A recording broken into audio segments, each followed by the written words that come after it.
Shalom saudara sekalian. Mari sebelum kita membaca dan merenungkan firman Tuhan, saya mengajak kita semua untuk berdoa. Bapa di surga, kami sungguh mengucap syukur buat perkenanan Tuhan bagi kami. Hari ini kami boleh diberikan kesempatan untuk datang kembali memenuhi undangan Tuhan, untuk datang beribadah kepada Tuhan, bersekutu bersama dengan Tuhan dan juga bersekutu dengan teman-teman seiman. Terima kasih Tuhan, sebentar lagi kami akan membaca dan merenungkan firman-Mu. Kami memohon kiranya Allah Roh Kudus-Mu yang senantiasa melembutkan hati kami. Kiranya Engkau berbicara kepada kami, Tuhan yang bentuk kami. Berikan kami hati yang taat untuk mau dibentuk oleh firman Tuhan. Dan bentuk kami untuk semakin serupa dengan Tuhan. Terima kasih Tuhan, berkati juga hamba-Mu yang akan menyampaikan. Kiranya apa yang disampaikan memuliakan nama Tuhan. Terima kasih Tuhan, inilah doa kami di dalam nama Tuhan Yesus. Kami mengucap syukur dan berdoa. Amin.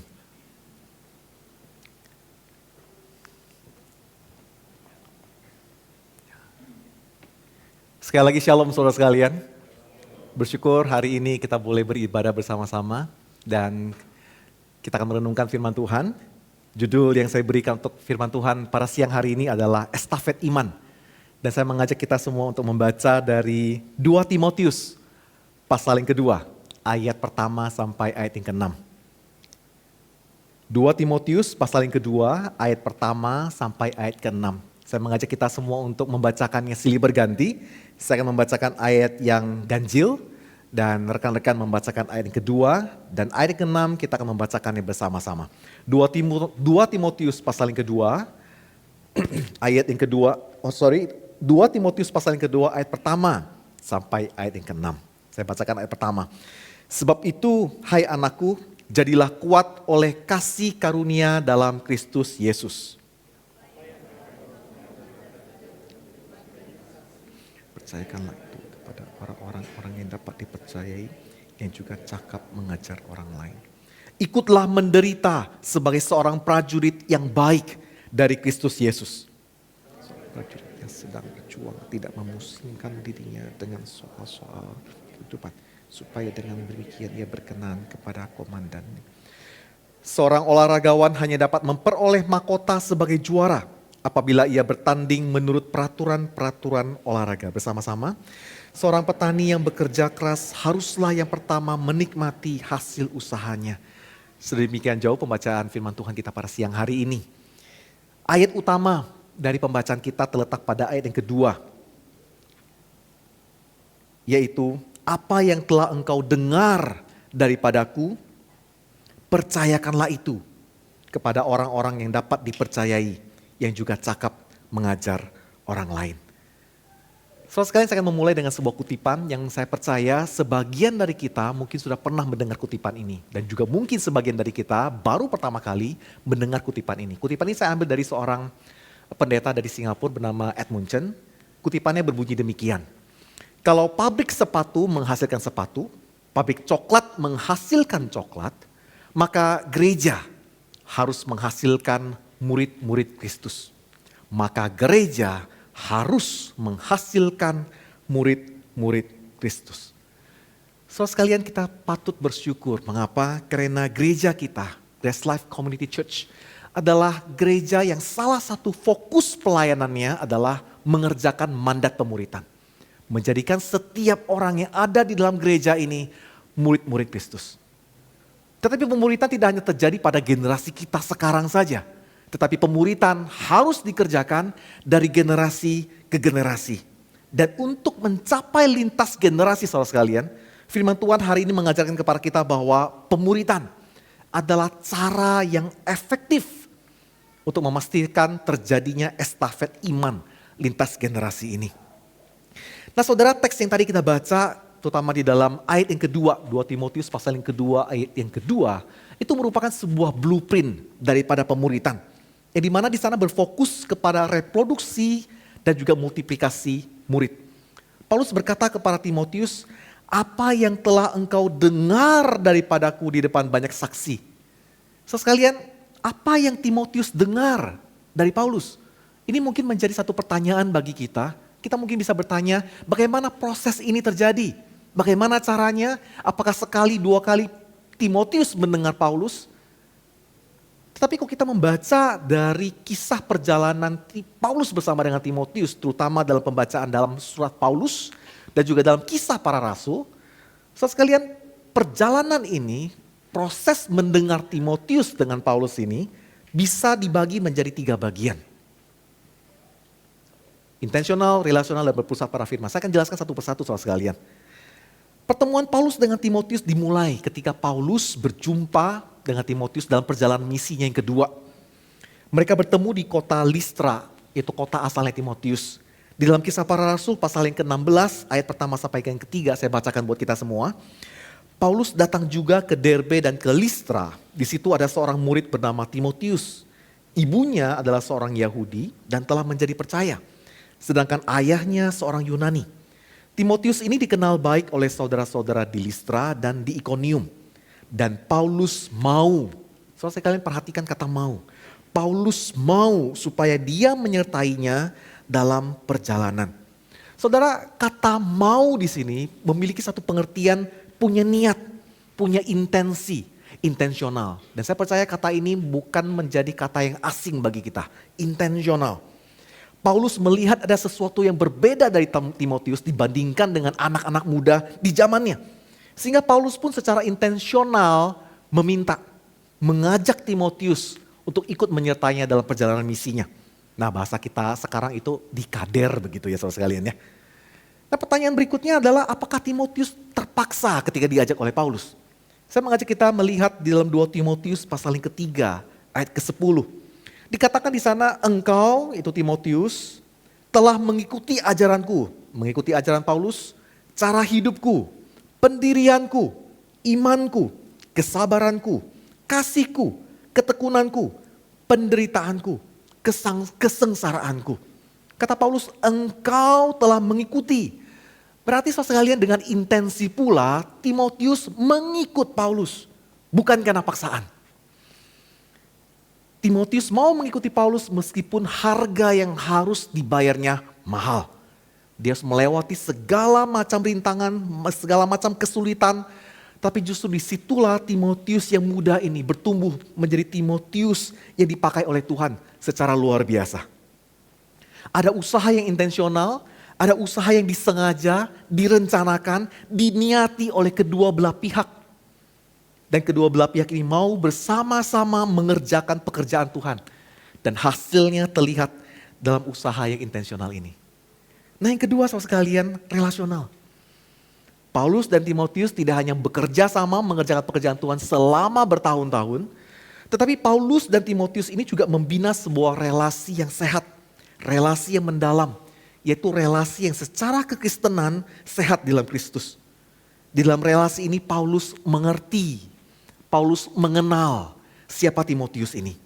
Di dalam 2 Timotius pasal yang ketiga ayat 16 dikatakan di sana. Ingatlah juga bahwa dari kecil engkau sudah mengenal kitab suci. Dari kecil. Jadi saudara sekalian Paulus ini tahu, kenal sejarah hidupnya Timotius. Bagaimana ibunya yang bernama Eunike, neneknya Timotius bernama Louis adalah orang-orang yang takut akan Tuhan. Mereka menghidupi firman Tuhan dan mereka juga mengajarkan firman Tuhan kepada Timotius. Paulus tahu sejarah kehidupan Timotius. Sehingga di sini kita melihat bahwa relasi mereka bukanlah sebuah relasi yang basa-basi. Bukanlah relasi yang hanya ada di permukaan. Tetapi melainkan sebuah relasi yang ada di dalam persahabatan rohani. Mereka saling mengenal sejarah kehidupan mereka. Dan mereka juga tahu pergumulan-pergumulan hidup. Paulus tahu kelebihan, kekurangan Timotius. Salah satu contohnya saudara sekalian. Kekurangan ataupun mungkin ini adalah kekurangan Timotius. Timotius kemungkinan besar dia itu adalah rendah diri. Dia minderan saudara. Mengapa dia minderan? Karena ayahnya bukanlah seorang Yahudi. Sedangkan Timotius dia melayani di kalangan orang Yahudi. Bayangkan saudara sekalian ya, ada gap tradisi, ada gap kebangsaan di sana. Tetapi dalam kisah para rasul pasal yang ke-6, Paulus meminta Timotius untuk disunat. Meskipun Paulus dengan sadar betul, Paulus tahu bahwa sunat bukanlah syarat untuk mendapatkan keselamatan. Tetapi untuk mengatasi hambatan sosial itu, Paulus meminta Timotius untuk disunat. Dan Timotius bersedia untuk melakukan hal itu. Kemudian Paulus juga tahu kelemahan Timotius yang lain. Itu Timotius ini adalah orang yang kurang punya kepercayaan diri. Sehingga di dalam surat pertamanya 1 Timotius pasal 4 ayat yang ke-12, Paulus berkata kepada Timotius, janganlah seorang pun menganggap engkau rendah karena engkau muda. Tetapi tunjukkanlah imanmu itu lewat keteladananmu. Tunjukkan lewat hidupmu yang takut akan Tuhan. Namun Timotius juga punya kelebihan saudara sekalian. Kelebihannya adalah Timotius ini tahan banting. Timotius mau ikut penderitaan, mau ikut penganiayaan. Dia setia, dia bisa dipercaya. Itulah sebabnya Paulus mengutus Timotius untuk mengembalakan jemaat. Nah saudara sekalian, kita melihat bahwa relasi antara Paulus dan Timotius bukanlah sebuah relasi yang biasa. Ini bukan relasi yang gampang, tapi ini adalah relasi yang perlu tahunan untuk dibina. Butuh kerja keras, butuh effort, dan hasilnya baru akan kelihatan dalam jangka waktu yang cukup lama. Tetapi justru relasi yang mendalam ini adalah relasi yang sehat dan justru kondusif dalam Kristus. Dan seringkali dalam relasi seperti inilah kasih Tuhan dinyatakan. Dan kasih Tuhan dengan leluasa membentuk seseorang, mengubah seseorang. Nah sekalian, pada bagian ini kita mendapati sebuah pelajaran yang penting. Tidak ada cara yang lebih baik untuk mengkomunikasikan kasih Allah kecuali lewat relasi yang mendalam. Yaitu relasi yang sehat antara sesama anak-anak Tuhan yang saling mengasihi di dalam Kristus. Tanpa relasi yang dipenuhi oleh kasih Kristus, maka kita sulit untuk bertumbuh. Tanpa relasi yang dipenuhi oleh kasih Kristus, kita hanya akan menuai kegagalan. Relasi kita, pertemanan kita hanya ada di permukaan. Nah kemudian saudara sekalian yang ketiga adalah berpusat kepada firman Tuhan. Selain intensional, relasional, dan yang ketiga adalah Paulus membangun sebuah persekutuan dengan Timotius yang berpusat kepada firman Tuhan. Ini penting saudara sekalian. Mengapa berpusat kepada firman? Di ayat yang sama, di 2 Timotius pasal 3 ayat ke-15, Paulus berkata, firman Tuhan dapat memberikan hikmat dan menuntun kepada keselamatan melalui iman kepada Yesus Kristus. Pemuritan tidak dapat terjadi kalau tidak ada pengajaran firman Tuhan di dalamnya. Karena kalau tidak ada pengajaran firman Tuhan di dalamnya, bagaimana bisa kita dituntun kepada hidup yang benar? Saudara, harus saya katakan bahwa kerohanian yang sehat itu berasal dari teologi yang tepat.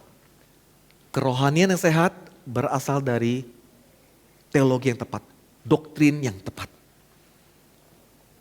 Tanpa teologi yang tepat, tanpa doktrin yang tepat, tidak mungkin ada kerohanian yang sehat. Tanpa teologi yang tepat, tidak mungkin ada kerohanian yang sehat.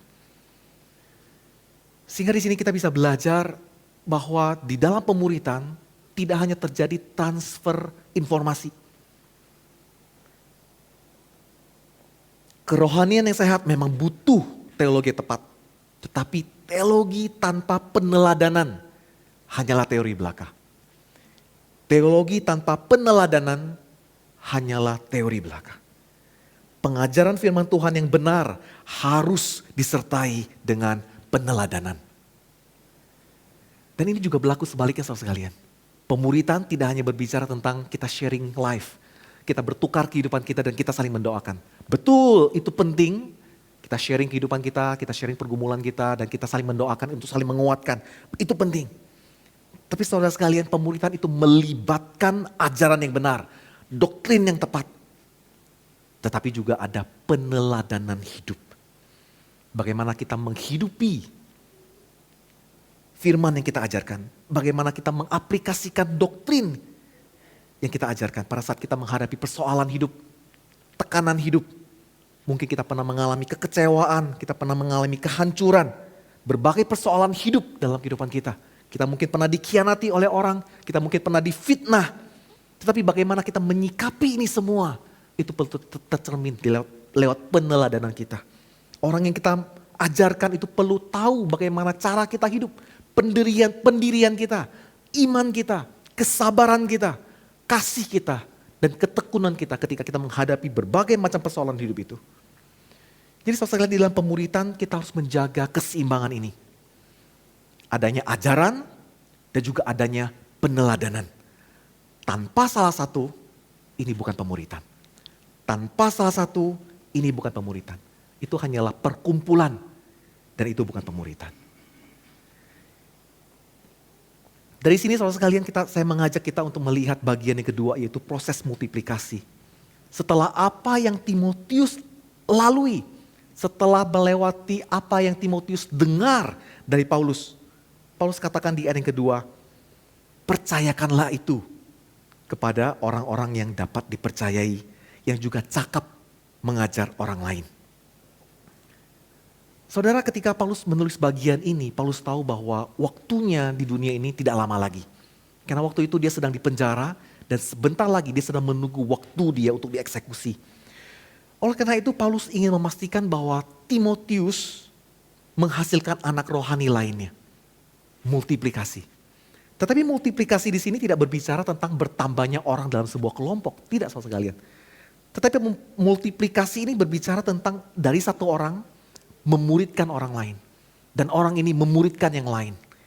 Dan begitu seterusnya. Nah saudara, ada satu hal yang menarik daripada kata percayakanlah.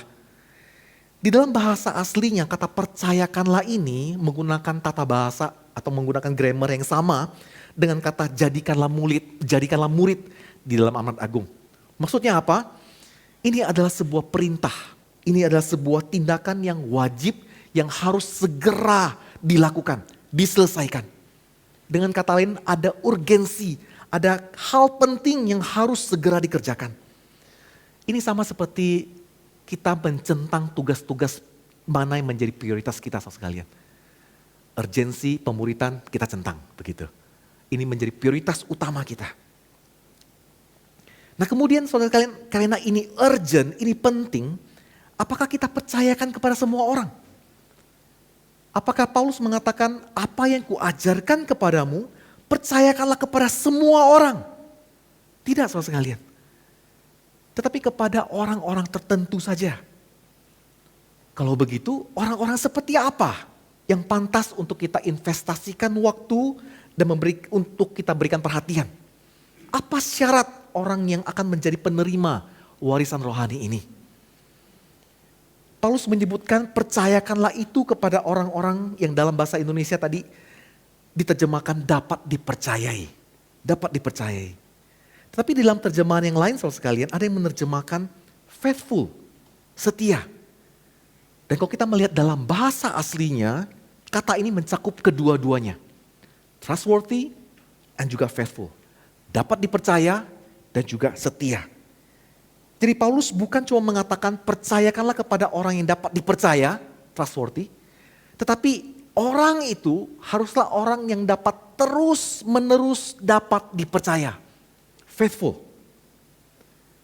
Kemudian orang yang trustworthy dan faithful ini punya kriteria lanjutan saudara sekalian.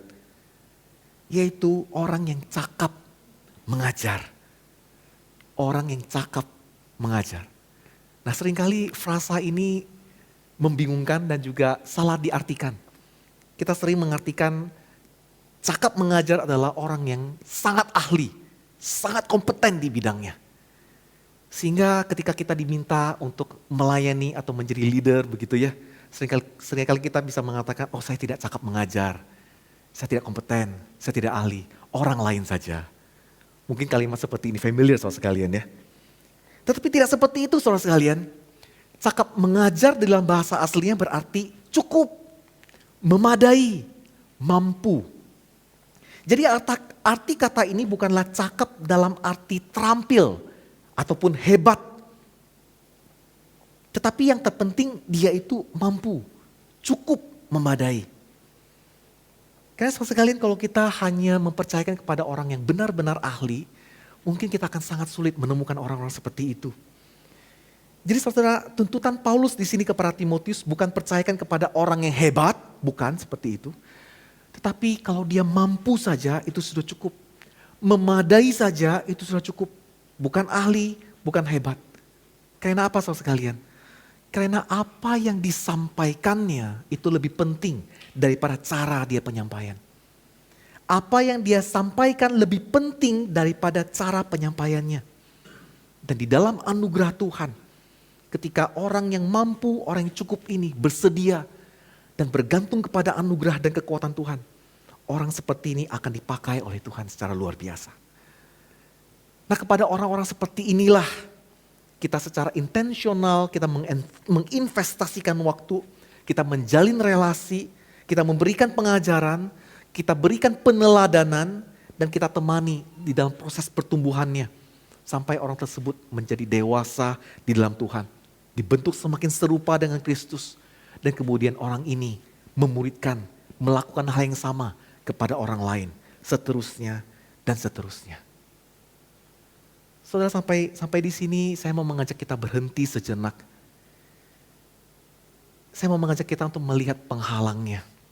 Dan saya mau mengajak kita semua untuk memikirkan kembali perjalanan rohani kita bersama dengan Tuhan. Apakah dalam perjalanan rohani kita menjadi murid Kristus, kita sudah menjadikan estafet iman sebagai centang yang harus kita kerjakan? Kalau kita bertanya, mengapa ada begitu banyak orang-orang percaya yang tidak bertumbuh? Mengapa ada banyak murid-murid Tuhan yang tidak serupa dengan Kristus? Salah satu jawaban yang paling mungkin adalah mungkin tidak ada atau jarangnya usaha yang intensional untuk memuridkan. Tidak secara intensional membangun relasi yang cukup di mana kasih Allah bisa bertumbuh di dalamnya. Di mana kasih Allah dapat membentuk, mengubah seseorang. Mengubah setiap hati orang. Terlebih lagi saudara sekalian, di lingkungan gereja maupun di lingkungan kalangan rohaniawan. Bisa saja mereka tidak secara intensional melatih diri mereka sendiri untuk menjadi murid Tuhan. Mereka tidak melatih para pemimpin. Tidak melatih para jemaat untuk menjadikan firman Tuhan pusat di dalam kehidupannya. Sehingga jemaat pun tidak memberikan diri untuk dibentuk oleh firman Tuhan. Secara tidak langsung saudara sekalian, mungkin banyak orang Kristen, mungkin juga termasuk kita yang hadir pada hari ini, kita mengabaikan nasihat Paulus yang ada di ayat ketiga, yaitu ikutlah menderita sebagai seorang prajurit yang baik dari Kristus Yesus. Saudara, ikut menderita bukanlah sebuah opsi. Paulus meminta Timotius untuk mengikuti jejaknya. Dan seperti apa yang telah Paulus saksikan dalam suratnya, ia sendiri memang sedang menderita. Ia dipenjara, bahkan dia akan sebentar lagi dieksekusi mati. Tetapi Paulus bukanlah peneladannya, melainkan Yesus sendirilah yang memberikan teladan itu. Sebagaimana Yesus telah menderita, demikian pula murid-muridnya ikut menderita. Paulus di sini memberikan 3 gambaran saudara sekalian, untuk menggambarkan orang yang dipanggil untuk menderita demi mewariskan Injil. Yang pertama sebagai prajurit. Tugas utama seorang prajurit adalah ketaatannya, pengabdiannya untuk menyenangkan dan memuaskan komandannya. Gambaran yang kedua yang dipakai oleh Paulus adalah olahragawan. Olahragawan di sini menggambarkan sebuah disiplin untuk berkompetisi sesuai dengan aturan. Olahragawan dia akan melatih dirinya sedemikian rupa untuk satu tujuan, yaitu untuk memenangkan pertandingan, memenangkan mahkota, memenangkan hadiah yang ia lakukan sesuai dengan aturan. Dan di dalam iman kekristenan kita saudara sekalian ada satu aturan dalam mengikut Yesus, yaitu ikutlah menderita demi Dia. Tidak ada seorang pun yang dapat menerima mahkota kemenangan jika ia tidak setia dalam penderitaan. Dan gambaran yang ketiga saudara sekalian sebagai seorang petani. Petani menggambarkan kerja keras, menggambarkan kesabaran. Kita tahu seorang petani dia sudah harus bekerja sebelum matahari terbit. Dia memberikan waktu, tenaganya, durasi kerjanya begitu amat sangat panjang Dia bekerja keras, menabur, merawat, menyiangi, menuai, menyimpan hasil ladangnya.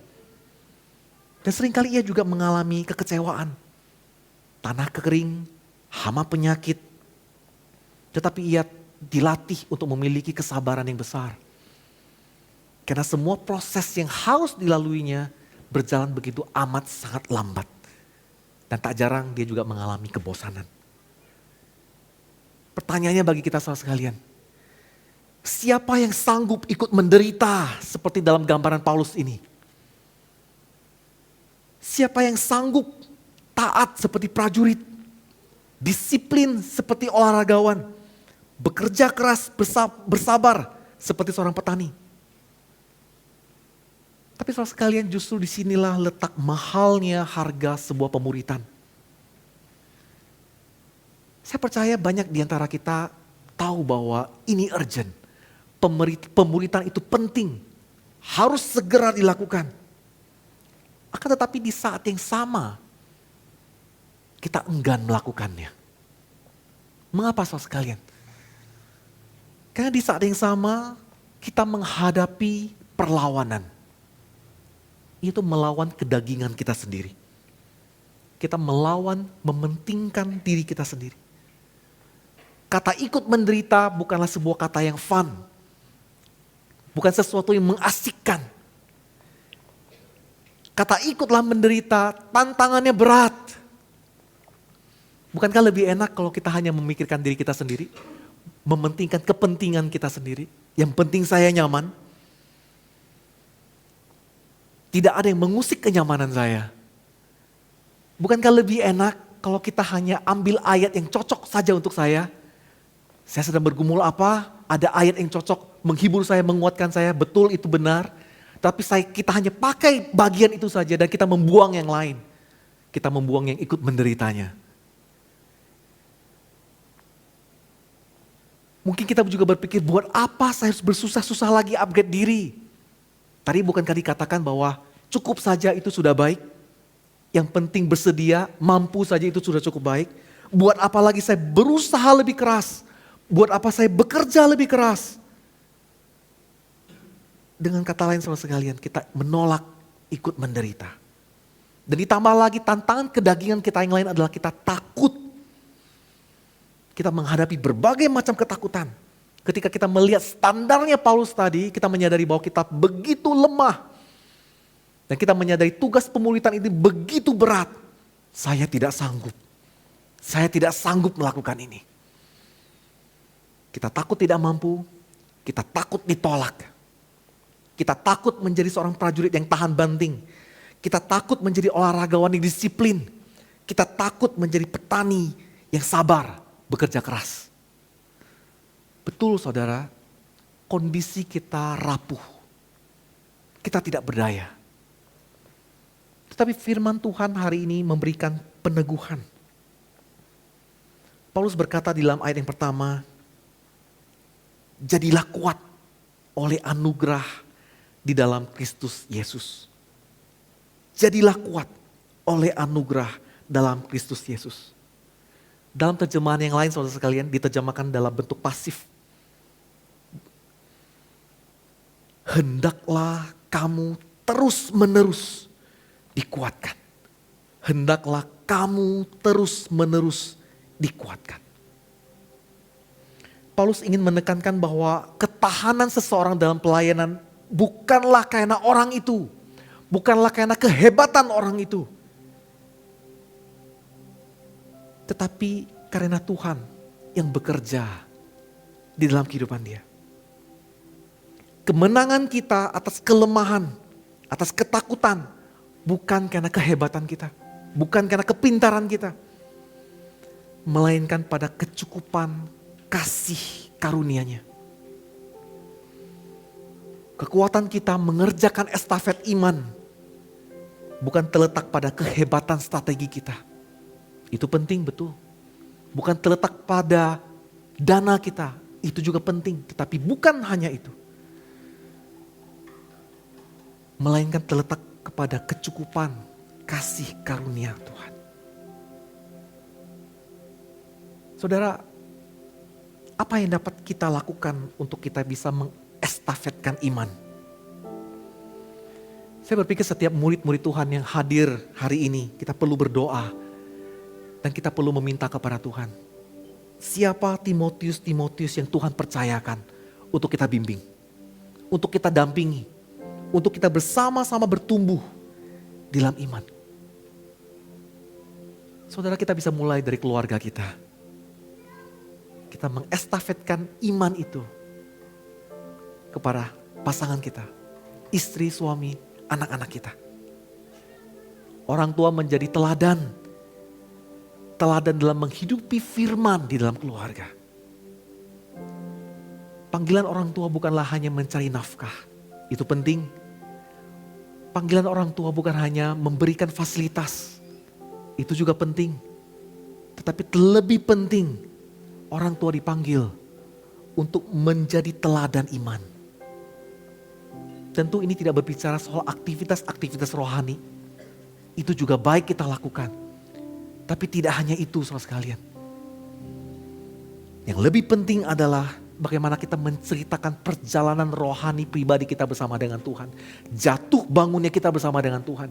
Bagaimana karya Tuhan bekerja dalam kita yang lemah dan tak berdaya ini. Dan nama Tuhan dipermuliakan. Kita menceritakan bagaimana karya-karya Tuhan, kekuatan Tuhan, perbuatan-perbuatan Tuhan yang sudah Tuhan lakukan di dalam kehidupan kita. Bagi orang tua yang hadir hari ini, kita tidak hanya membesarkan anak-anak di dalam lingkungan gereja, tetapi kita membesarkan mereka di dalam Kristus. Kita membesarkan anak-anak kita di dalam Kristus. Oleh karena itu kita perlu terus-menerus dikuatkan oleh anugerah Tuhan. Karena ini tidak mudah, saudara sekalian. Tantangannya berat. Kita perlu terus-menerus dikuatkan oleh anugerah Tuhan. Di dalam gereja, saudara sekalian, yang hadir di tempat ini, banyak dari generasi yang muda sampai yang tua. Dan setiap generasi itu perlu melihat teladan iman dari setiap generasi. Anda penting. Peneladanan iman Anda penting untuk lintas generasi. Dan di dalam komunitas kita, saudara sekalian, kita perlu bertanya dalam diri kita. Apakah kita sudah memberi diri untuk bertumbuh di dalam komunitas intensional, relasional, dan berpusat pada firman?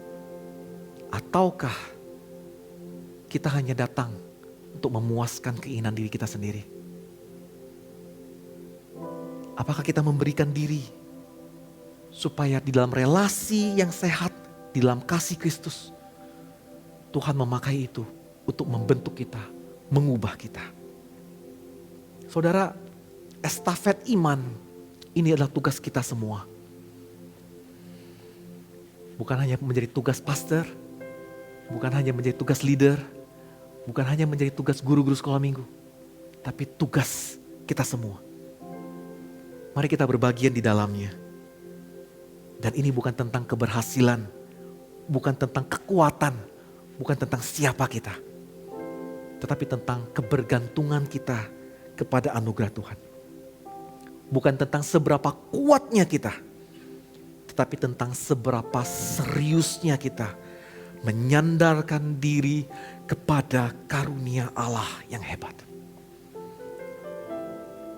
Kita perlu terus-menerus dikuatkan oleh anugerah Tuhan ketika kita mengerjakannya. Kita perlu anugerah Tuhan. Mari kita tundukkan kepala, kita berdoa.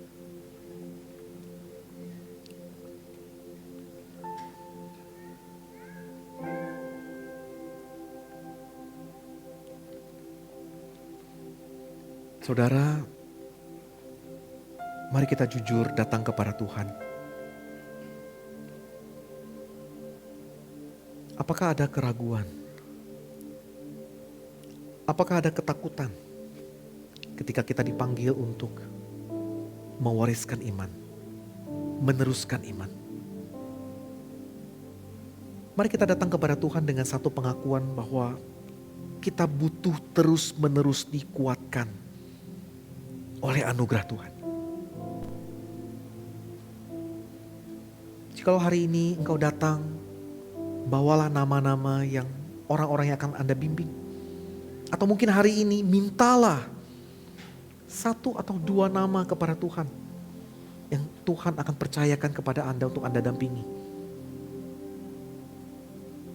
Kita tidak perlu menunggu sampai kita ahli, kompeten, atau menunggu sampai kita layak. Tapi cukup jadilah orang yang mampu dan bersedia di dalam anugerah Tuhan. Saudara, ini bukan tugas yang mudah. Tapi oleh karena itu mintalah agar kita terus-menerus dikuatkan oleh anugerah Tuhan.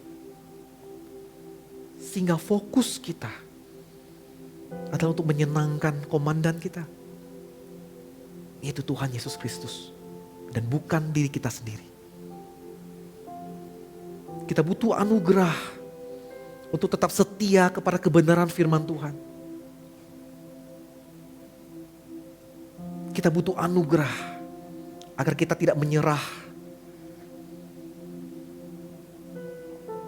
Karena mungkin kita belum melihat hasil dari apa yang telah kita kerjakan. Mintalah kepada Tuhan agar melalui hidup kita,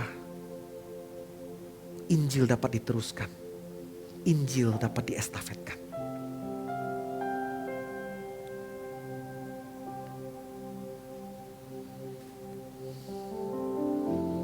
Tuhan, kami datang kepadamu. Ajar kami untuk terus-menerus bersandar pada kasih karunia-Mu. Anugerah-Mu yang telah menyelamatkan kami, itu juga menjadi saluran kekuatan kami. Tuhan, tolong kami untuk menjadi murid yang terus bertumbuh di dalam Engkau. Dan tolong kami Tuhan untuk mulai memikirkan orang lain. Tuhan, taruh orang-orang yang Tuhan percayakan, supaya kami dapat memikirkan, menginvestasikan waktu, memberikan perhatian kami kepada mereka. Terima kasih Tuhan. Kami percaya kasih karunia-Mu yang ada di awal, demikian juga ada di sepanjang perjalanan iman kami, dan juga sampai pada kesudahannya. Terima kasih Tuhan. Di dalam nama Yesus Kristus kami bersyukur. Kami mohon. Amin.